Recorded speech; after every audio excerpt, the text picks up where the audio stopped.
Hello guys, shout out sa mga driver no. Ako guys, usap ko all around. Bako operator, loader operator, lugay ko sa waulan na nagloader operator ta.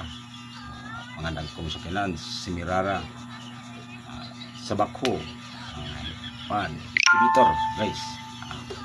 Sanay ta sa mga big truck, dito trailer, sa dol driver po guys. Pag abot na pagira sa Marawi tag-sweldo sa amantong ampo tas Ginoo unsa gid atong kuanan ni. So karon bigaan ta guide sa Ginoo guys nga malayo ta.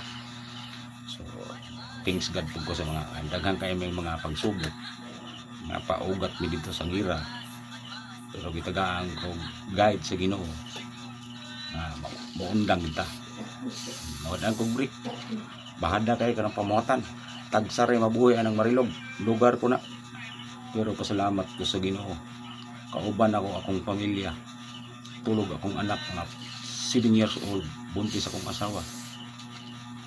Dito gipakita ang himala sa Dios kung ikaw gaampo sa matag lakaw o oras asa ka man padulong, pero ginungog sa Ginoo nakita na kong kambyo nakakintalo ko, pero ilihok lang iyan ni adto sa tersiralo.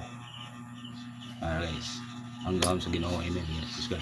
Ako dili hinimba nga tao, pero gato ko ka sa atong Ginoo. Guys, daghan na kay mga himala nga panghatag sa kuha tungod kay sukad pa sa una sa pagpangandoy nako kauban na nako ang Ginoo.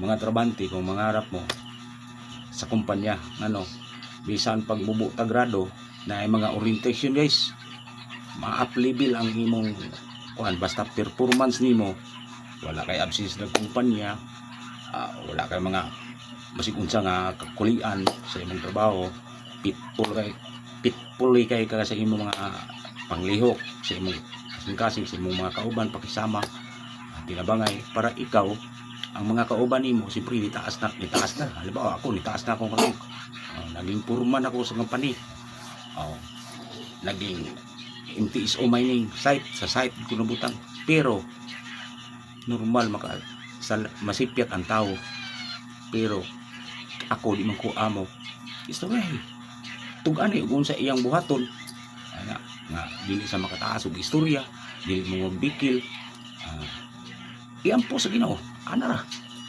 Ako dili himba pero gato ko sa Ginoo, di po ko hima sa Biblia, pero ang gahom sa Ginoo, amen. Kusgan naango ko na to, kita ko mismo ingugod akong asawa unsang kadir nga niliho ko mag-iya ayo ta sa Ginoo tungod ninyo iampo ta mo buntis akong asawa akong anak luoy kay nga matay taning pamuhatan Marilog way nabuhi diri pag nawad agit. God bless everyone.